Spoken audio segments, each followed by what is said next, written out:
नमस्कार मेरे प्यारे बच्चों, आप सभी का स्वागत है आपके अपने प्यारे से YouTube चैनल दी ऑनलाइन कोचिंग में। दोस्तों मैं हूं नितेश और आज के इस वीडियो के अंदर हम कक्षा 10 का तीसरा चैप्टर जिसका नाम था दो चर वाले रैखिक समीकरण युग्म, इस चैप्टर को हमने काफी अच्छे तरीके से खत्म कर लिया है। और आज की इस वीडियो के अंदर हम कुछ टेस्ट लगाने वाले हैं, मीन्स कुछ क्वेश्चंस लेकर आए हैं जो भी हमने पढ़ा है 3.1 से लेकर के 3.6 एक्सरसाइज तक। वो सारे क्वेश्चंस में से हमने कुछ क्वेश्चंस उठाए हैं और यहाँ पर हम करने वाले हैं। तो अगर आपने इस चैप्टर को अच्छे से सारी वीडियोस मेरी देखी होगी तो आपको ये क्वेश्चन बहुत आसानी से कर लोगे। और मेरे क्वेश्चंस करने से पहले आप बनाने की कोशिश करोगे, क्योंकि ये सारे क्वेश्चंस आप लोग सीख चुके हो। अगर आपने शिद्दत और ईमानदारी से किया होगा तो आज के एक भी क्वेश्चन आपसे छूटेंगे नहीं। तो आइए बिना किसी देरी के स्टार्ट करते हैं। हमने देखो इस चैप्टर में पढ़ा था कि दो चर वाले रैखिक समीकरण युग्म क्या होते हैं। इसमें हमने कुछ बेसिक चीजें जानी थी, तो उसको हम एक बार फिर से रिकैप कर लेते हैं। यहाँ पर देखो, मैंने आपको बताया था बच्चों कि यहाँ पर दो चर वाले रैखिक युग्म समीकरण का मतलब ये होता था कि इस फॉर्म से होते थे a1x plus b1y plus c1 equal to 0, और दूसरी लाइन होती थी a2x plus b2y plus c2 equal to 0, right. फिर हमने इसमें ये सीखा था बच्चों कि इस लाइन को सॉल्व करने के लिए इस तरह के दो इक्वेशन जब भी दिए होते थे, ये a1 b1 c1 a2 b2 c2 ये नंबर होते हैं और x और y दो चर होते हैं, रैखिक समीकरण होता था। इसमें x और y को निकालने के तीन मेथड हमने सीखे थे, 3-4 मेथड सीखे थे ना, कि हम x और y की वैल्यू किस किस मेथड से निकाल सकते थे। तो पहला हमने मेथड सीखा था कि ग्राफी विधि, तो हम की ग्राफ से किस तरह से निकाल लेते थे, ग्राफी विधि सीखे थे। उसके बाद हमने सीखा था प्रतिस्थापन विधि। कौन सी विधि? प्रतिस्थापन विधि। उसके बाद हमने सीखा था प्यारे बच्चों विलोपन विधि। कौन सी विधि? विलोपन विधि। और उसके बाद हमने सीखा था कौन सी विधि थी इसके बाद कौन सी विधि? वज्र गुणन। कौन सी? वज्र गुणन विधि। Am I right? ओके। देखो यहां पर इन तीनों चारों मेथड से हमने सीखा था कि ग्राफी विधि से, प्रतिस्थापन विधि से या फिर विलोपन वज्र गुणन से कैसे हम सॉल्व करते थे, हमने सब कुछ सीख लिया। इस वीडियो में फिर से अभी सारे क्वेश्चंस को हम डिस्कस कर लेंगे, टेंशन मत लो। उसके बाद इतना करने के बाद एक चीज और भी आपको बताई गई थी प्यारे बच्चों। क्या बताई गई थी? कि जब इस तरह के दो रेखाएं, दो समीकरण दिए होते हैं तो उसमें से x और y के निकलने के चांसेस कुछ इस तरह से होते थे कि अगर हम ग्राफ पे इस x और y को दिखाते थे तो लाइन जो होती थी ग्राफ पे या तो एक के ऊपर दूसरी से कहीं ना कहीं कट करती थी, या तो ऐसा भी हो सकता था कि ऐसे ग्राफ में जब रिप्रेजेंट करते थे तो एक लाइन ऐसे जा रही है और दूसरी जो होगी वो भी कुछ इसी तरह से चली जाती थी, यानी कट ही नहीं करता था। या तो कंडीशन ये भी बन सकती थी बच्चों कि एक लाइन जो होती थी ऐसे अगर गई तो दूसरी लाइन भी इसी के ऊपर से इस तरह से जाती थी। तो यहाँ पर हमने देखा कि तीन कंडीशंस बनती थी x और y के निकलने की, यानी रेखाएं जो होती थी वो सिर्फ तीन तरह से हो सकती थी। या तो वो दोनों एक दूसरे को एक किसी पॉइंट पर कट करती थी, या तो वो दोनों सीधा सीधा निकल जाएंगी, कहीं नहीं कट करेंगी, या तो फिर एक के ऊपर भी दूसरी लाइन आ जाएगी, यानी कि समपाती। तो इन तीनों को हम कैसे पता करेंगे कौन सी रेखा होगा, इस इक्वेशन का किस तरह का ग्राफ बनेगा, उसको पता करने के लिए महोदय ने कुछ हमको सीक्रेट जानकारी दे गए हैं। क्या? सीक्रेट जानकारी। तो आइए उस सीक्रेट जानकारी को आज मैं तुम्हारे साथ शेयर करता हूं। देखो अगर हम कभी भी a1 में a2 का डिवाइड कर देते हैं और वो बराबर नहीं आता है b1 को b2 से डिवाइड करने पर, तो इस सिचुएशन में रेखाएं इस तरह से कट करती हैं, मीन्स रेखाएं प्रतिच्छेदित करती हैं। क्या करती थी? रेखाएं प्रतिच्छेदित करती थी। पता है ना ये चीज? प्रतिच्छेदित करती थी और इस सिचुएशन में सिर्फ एक ही पॉइंट पर कट करती थी, जिसकी वजह से इसका हल केवल एक हल होता था। केवल एक हल। कितना हल? एक हल, राइट। दूसरी कंडीशन ये होती थी बच्चों कि कभी कभी ऐसा भी होता था कि जो रेखा होती थी a1 को a2 से डिवाइड करने पर वो b1 से b2 को डिवाइड करने पर बराबर आ जाता था, बट c1 को c2 से डिवाइड करते थे। देखो जब यही बराबर नहीं था तो आगे करने की जरूरत नहीं थी, लेकिन अगर ये बराबर आ गया तो आगे भी देखते हैं। अगर बराबर आगे नहीं आता तो इस सिचुएशन में रेखाएं जो होती हैं प्यारे बच्चों वो इस तरह से समानांतर हो जाती हैं, और समांतर में क्या रे होगा, समानांतर हो जाती है। क्या हो जाती है, समांतर रेखाएं, ठीक है ना। और इसके हल कितने होते हैं, तो इसके कोई हल नहीं होता, कोई हल नहीं, कोई हल नहीं।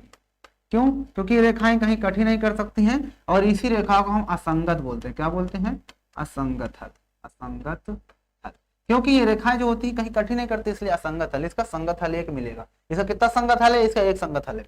इसके बाद अगला जो आता है बच्चों, वो ये होता है कि कभी कंडीशन ये होती थी कि a1 को a2 से हम डिवाइड कर दिए, तो वो जो है वो b1 से b2 को डिवाइड करने पर उसके बराबर आता है, और वो c1 अपॉन c2 तीनों बराबर हो जाते हैं। इस सिचुएशन में जो रेखाएं होती थी बच्चों, वो इस तरह से एक के ऊपर दूसरी रेखा आती है।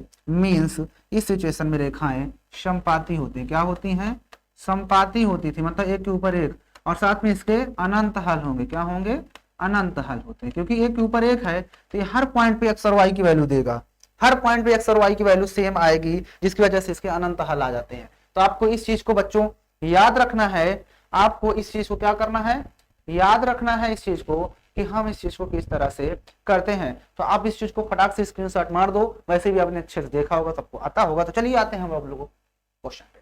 चलो आइए यहां पर लिख देते हैं,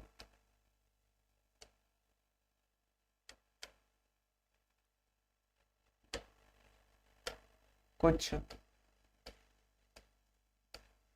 महत्वपूर्ण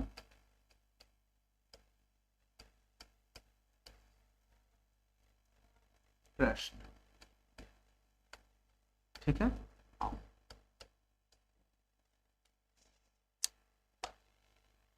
आइए क्वेश्चन नंबर 1 पे चलते हैं। कौन सा, question number 1। Here is the first question is, कह रहा है कि 2x प्लस 3y बराबर, क्वेश्चन दिया है 2x प्लस 3y बराबर 5, और फिर आगे है 4x plus 6y, 4x plus 6y बराबर माइनस का 15। यही दिया था, यस, नहीं माइनस 15 नहीं है, सिर्फ 15, ठीक है, ओके। तो बताना है कि इसके हल किस तरह के होंगे, के हल किस तरह के हैं, किस तरह के होंगे। हमें बताना है कि इसके हल जो है वो किस तरह के होंगे। ऑप्शन दिया है अद्वितीय, अनेक हल होंगे, और उसके बाद एक दिया हुआ है हल, इसमें से कोई नहीं हल होगा। यानी ऑप्शन है अद्वितीय हल होगा, अद्वितीय, या फिर अनेक हल होंगे, अनेक हल होंगे, या फिर कोई हल नहीं, या फिर none of these, none of these, ये नोटी, नॉन ऑफ दीज। ये तीन ऑप्शन आपके पास 4 दिए हुए,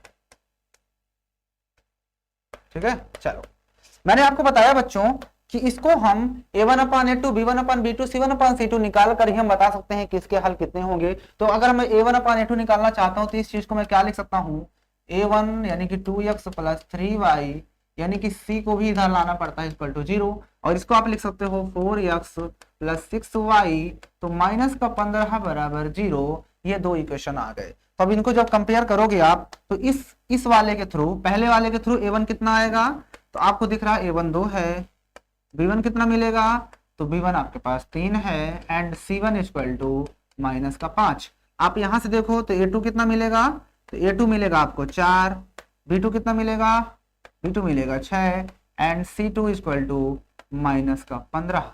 एम आई राइट, ओके। यहां से हमने a b c, a1 b1 c1, a2 b2 c2 तीनों को वैल्यू निकाल लिया। अब मुझे पता है कि मैं सारा चीज निकालूंगा। पहले a1 अपान a2, तो कितना आएगा a1 अपान a2, मतलब 2/4, तो 2 एक कम 2, 2 दूना 4, तो 1/2 आया, राइट,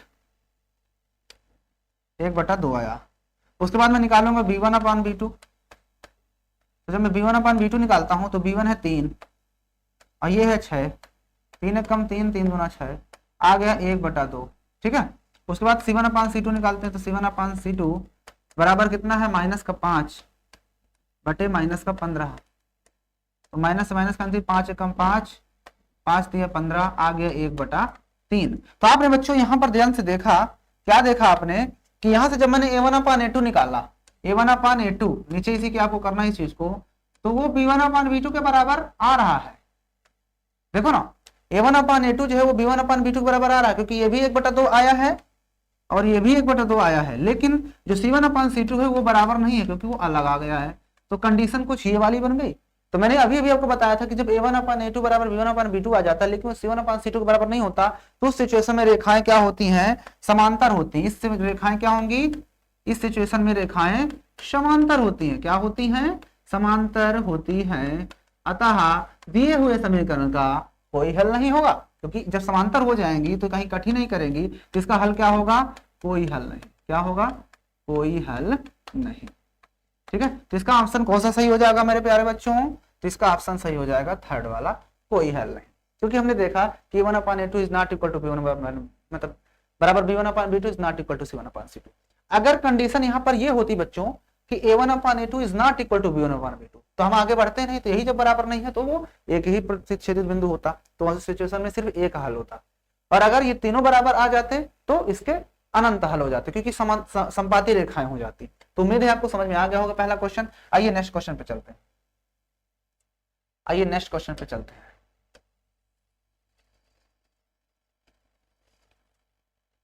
नेक्स्ट क्वेश्चन, दूसरा क्वेश्चन देखते हैं। आइए दूसरा क्वेश्चन यहां पर हमारे पास दिया हुआ है बच्चों,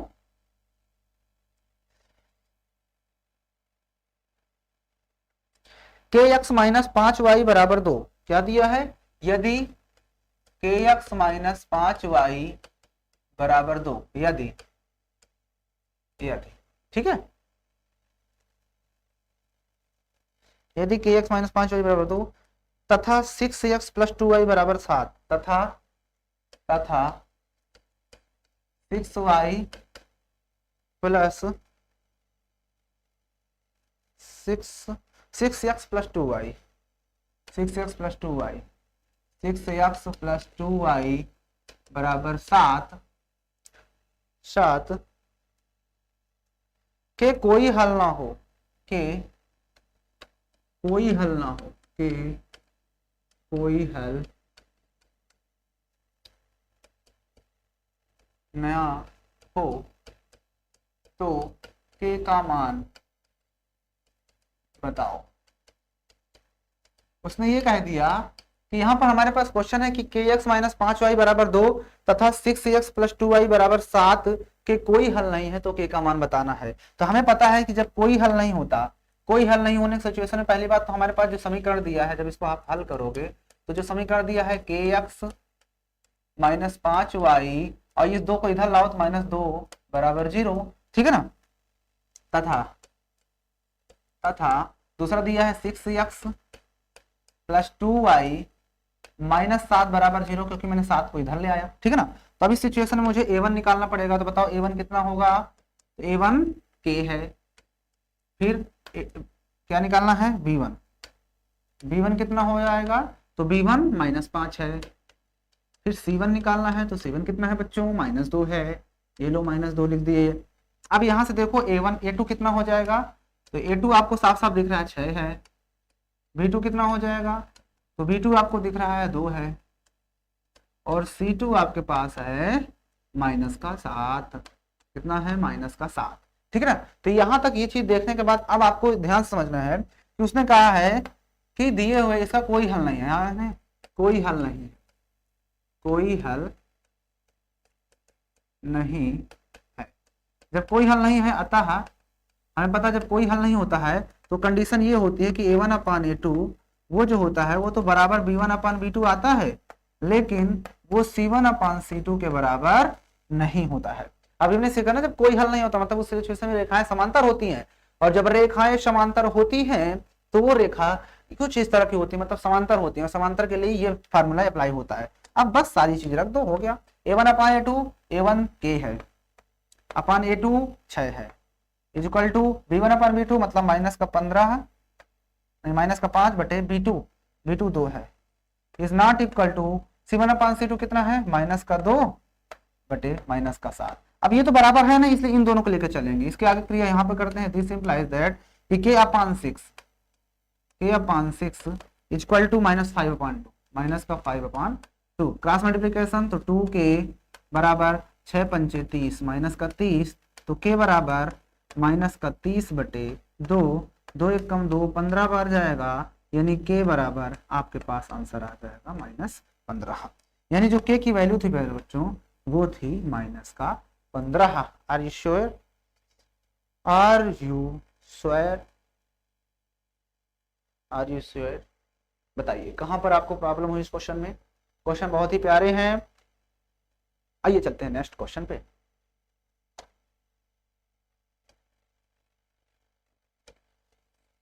हर किसी के दिल में एक लड़की का ख्याल रहता है। क्या बात है। आइए नेक्स्ट क्वेश्चन चलते हैं।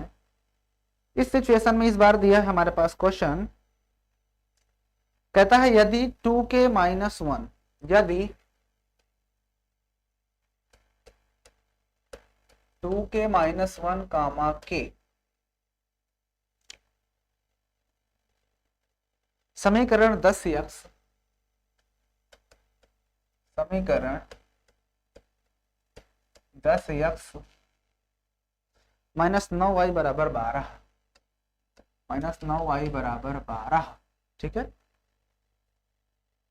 के हल हो तो के का मान बताओ, के हल हो तो के का मान बताओ, के का मान बताओ, क्या बताइए। देखो इस क्वेश्चन में उसने ये कहा है बच्चों कि जो हमारे पास क्वेश्चन दिया है कि यदि 2k - 1 और फिर k ये समीकरण इसके एक हल है, के हल है, तो कहता है कि k का मान बताओ, k का वैल्यू कितना होगा। यानी कि अगर ये 2k - 1 इस समीकरण का हल है तो इसका मतलब इसको इसमें रखने पर इसको संतुष्ट करेगा, है ना, क्योंकि उसके हल है। तो यहाँ पर हमारे पास दिया हुआ है क्या, 10x माइनस का 9y बराबर 12, ठीक है ना। और ये 2k - 1 जो है समीकरण के हल है, इसलिए x बराबर हम 2k - 1 और y बराबर k रखने पर, क्योंकि उन्होंने कहा है कि इसके क्या है वो मान है। यानी कि जो पहले वाला है इतना 2k - 1 कामा k, यानी ये वाला हो गया x, ये हो गया y, क्योंकि पता है ना कि पहले भुज लिखते हैं फिर कोटि लिखते हैं।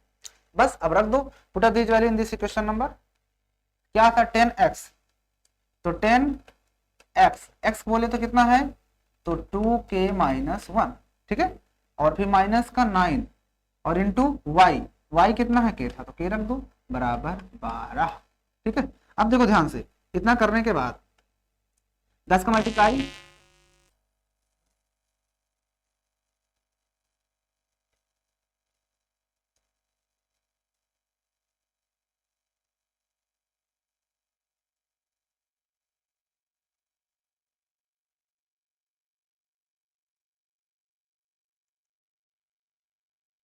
बच्चों ये क्वेश्चन फिर से देख लीजिए। क्वेश्चन है यदि 2k - 1 और फिर k समीकरण 10x - 9y बराबर 12 के हल हैं तो k का मान ज्ञात करो। अब जब ये इसके मान है, ये इस समीकरण के हल है, तो x की जगह पर क्या रखने पर 2k - 1 और y की जगह पर k रखने पर इसको संतुष्ट करेगा। हमारे पास जो समीकरण दिया हुआ है, क्या दिया है, 10x - 9y बराबर 12, इसमें हम x बराबर 2k - 1 और y बराबर k रखने पर, क्योंकि उसने कहा कि इसके हल हैं, तो जाहिर सी बात है संतुष्ट करेंगे, नहीं संतुष्ट करेंगे तो यहाँ पर ये k की जगह पर, x की जगह पर हम 2k - 1 और y की जगह पे k रखेंगे। तो देखो 10 और x की जगह पर मैं रख देता हूँ 2k - 1, फिर माइनस का 9 y की जगह पे k रखना है, फिर बराबर 12, ठीक है, ओके।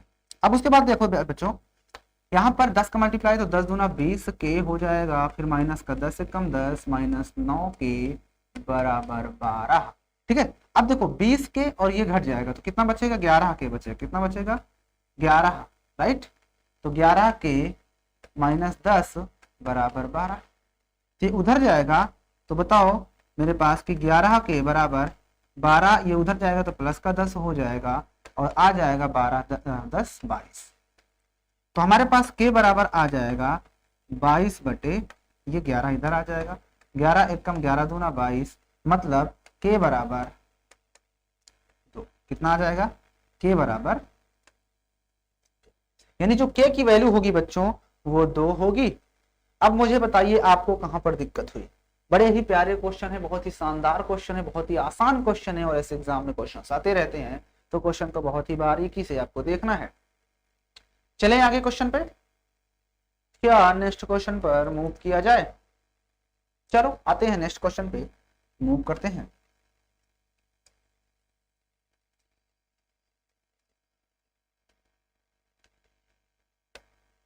आइए क्वेश्चन नंबर 5 चलते हैं। नंबरिंग देख लेना, गड़बड़ भी हो सकती है, नंबरिंग से मतलब नहीं, हमें क्वेश्चन देखना है। अगला क्वेश्चन दिया है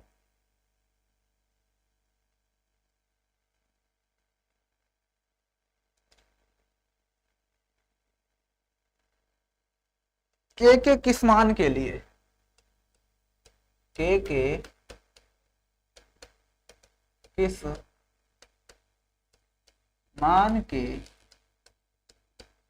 लिए, के किस मान के लिए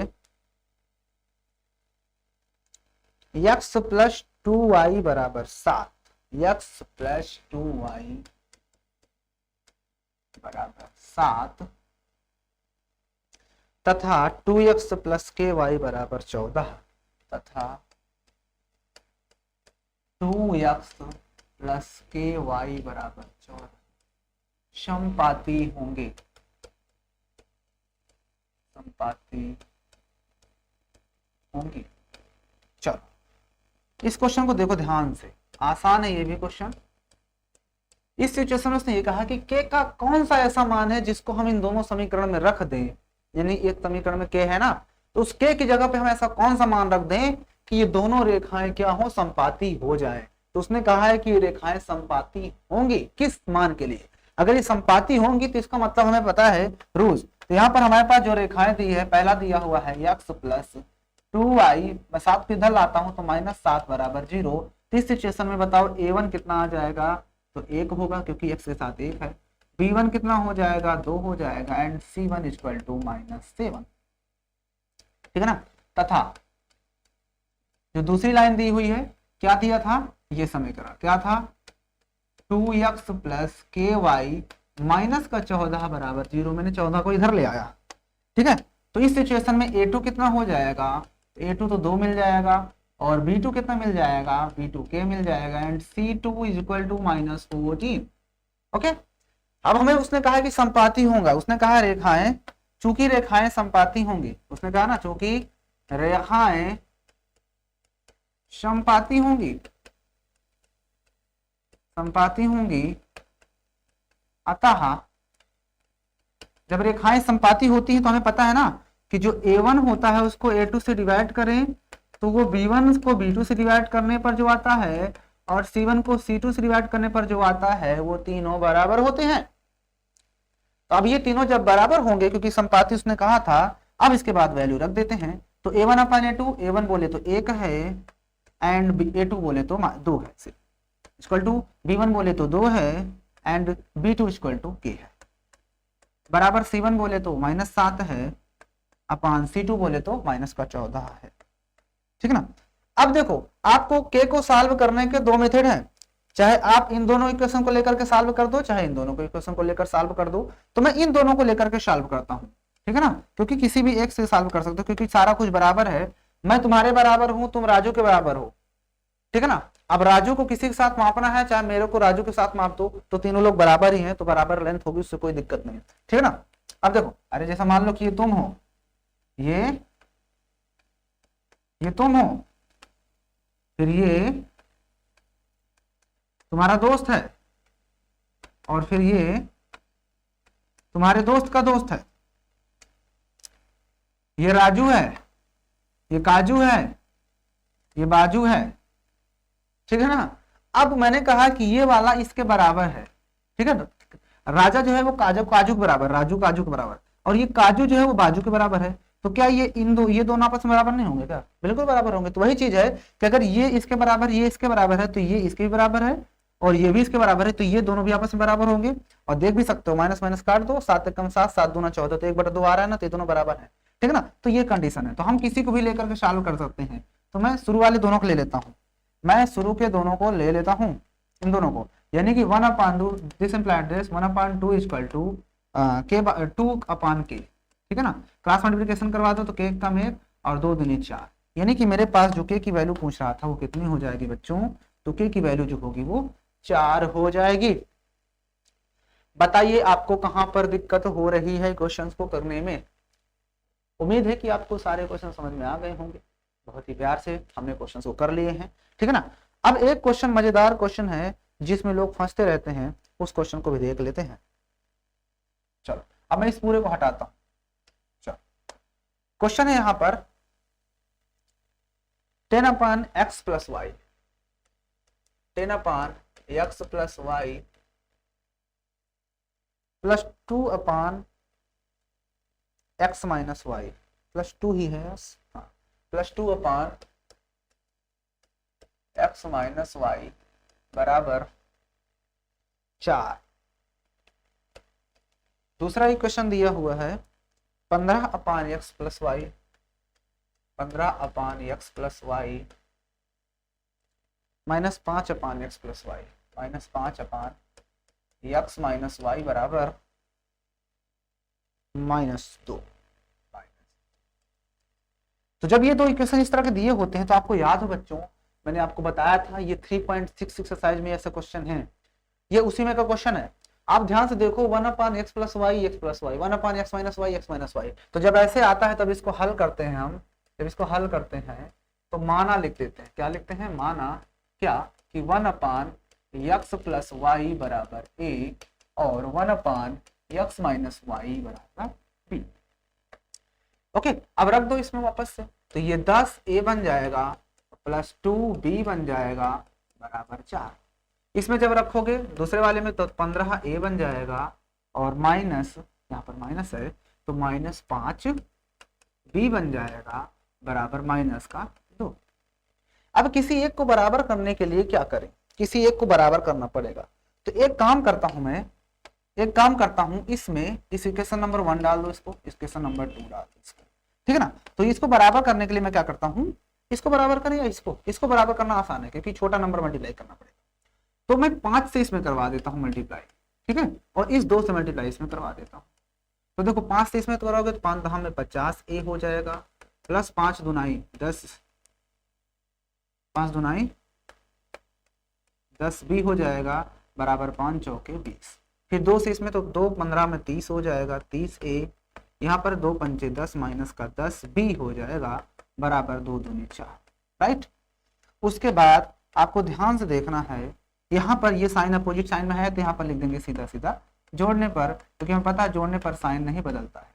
अगर घटाने पर होता, अगर दोनों सेम साइन में होता तो घटाने पर लिखते तो साइन बदल जाता, लेकिन जोड़ने पर साइन नहीं बदलता, क्योंकि अगर मैं घटाने पर लिख दूंगा साइन बदलेंगे तो प्लस में हो जाएगा, फिर जुड़ जाएंगे, कटेगा नहीं, इसलिए हमें काटना होता है।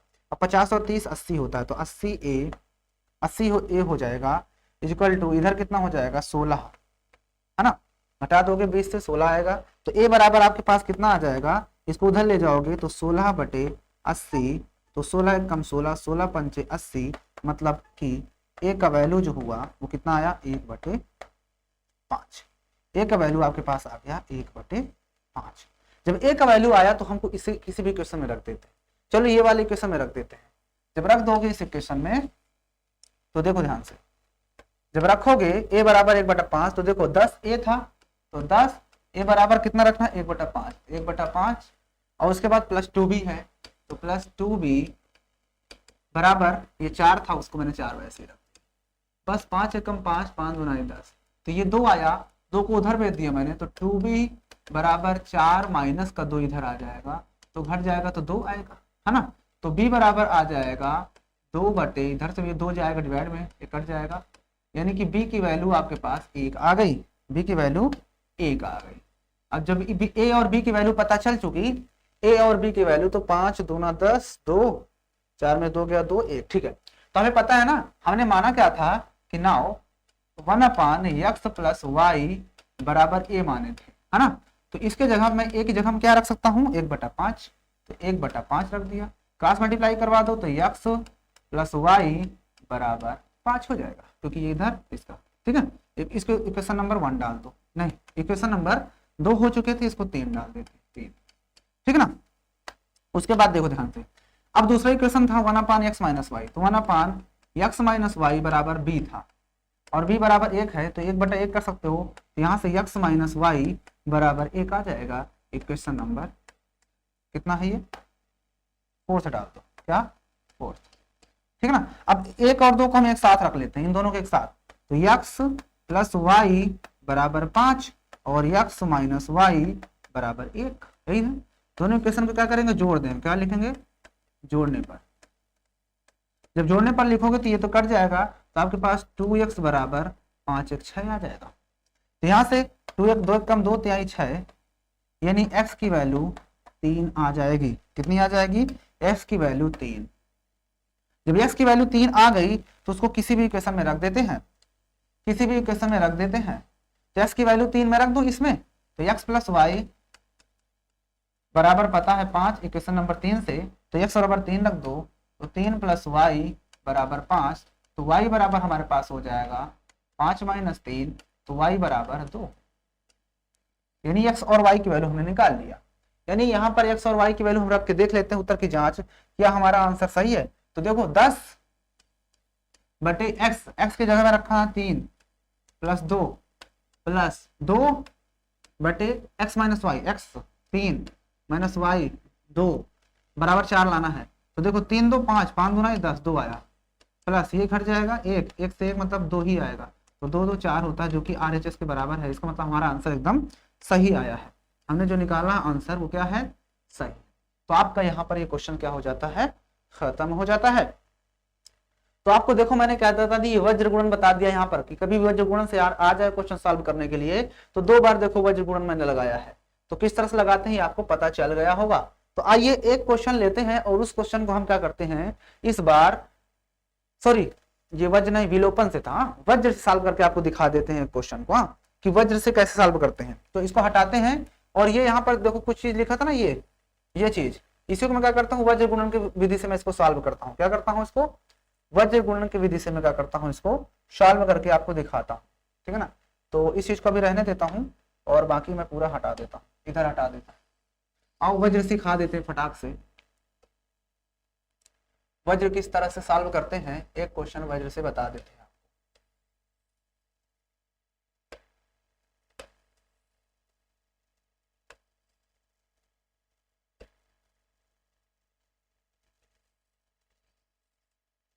चलो अब हमारे पास ये क्वेश्चन दिया है, क्वेश्चन में थोड़ा चेंज करते हैं,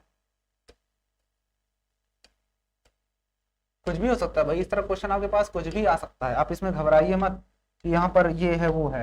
ये 10x प्लस 2y बराबर इतना 15x माइनस 5y बराबर 2, ये क्वेश्चन दिए हुए हैं, हमें इसे वज्र गुणन से सॉल्व करना है।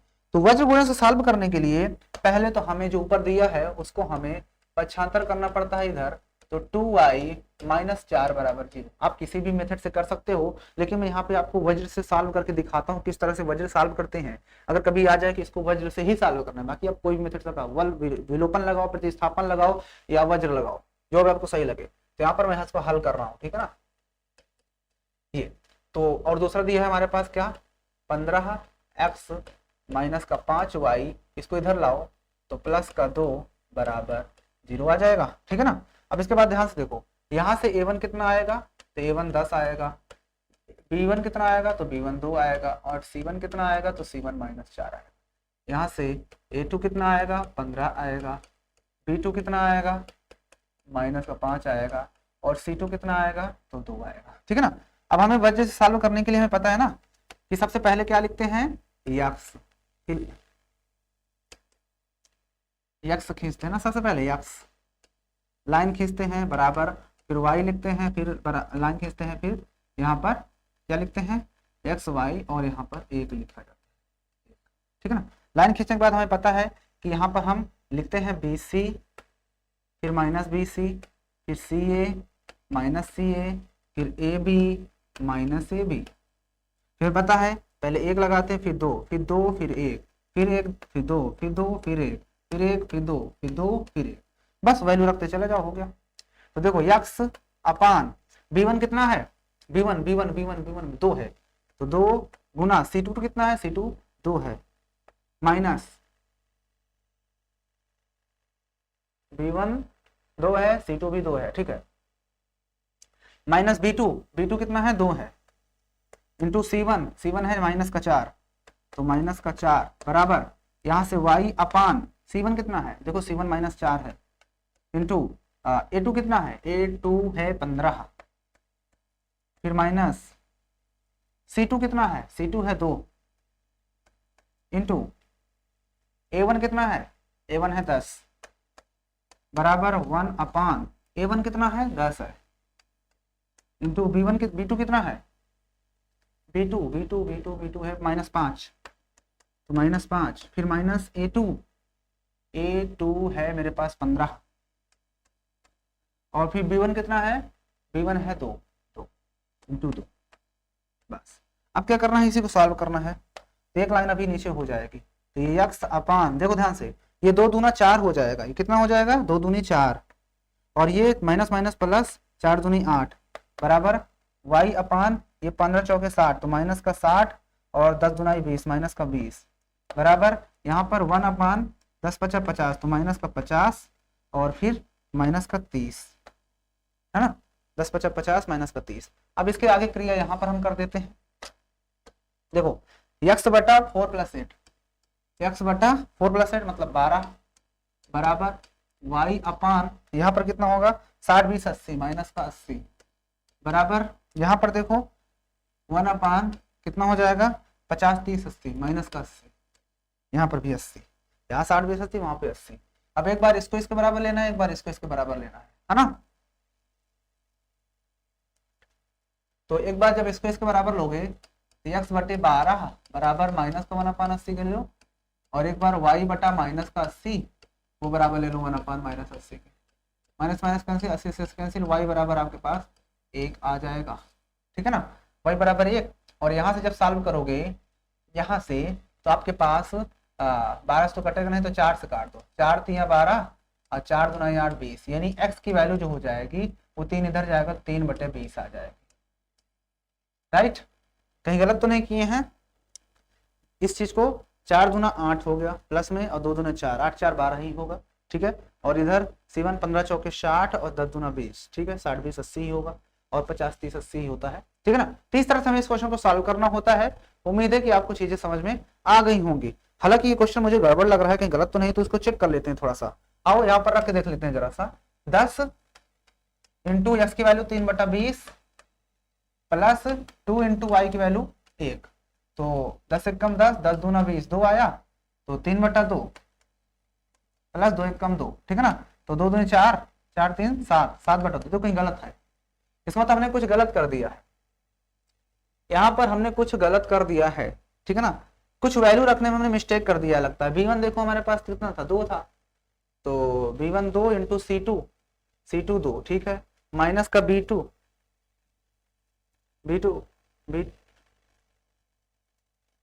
कितना है, 2 है। देखो यहाँ पर गलत है, B2 माइनस का 5 है, यहाँ पर B2 माइनस का 5 दिया, ये वाला माइनस का 5 होगा, माइनस का 5, B2 का माइनस का 5 होगा, ठीक है ना, और 5 चौके 20 हो जाएगा। अब 20 से 4 घटाओगे तो यहाँ पर ये चीज जो आया है बच्चों, ये चीज यहाँ पर गलत है, इसको मैं हटा देता हूँ।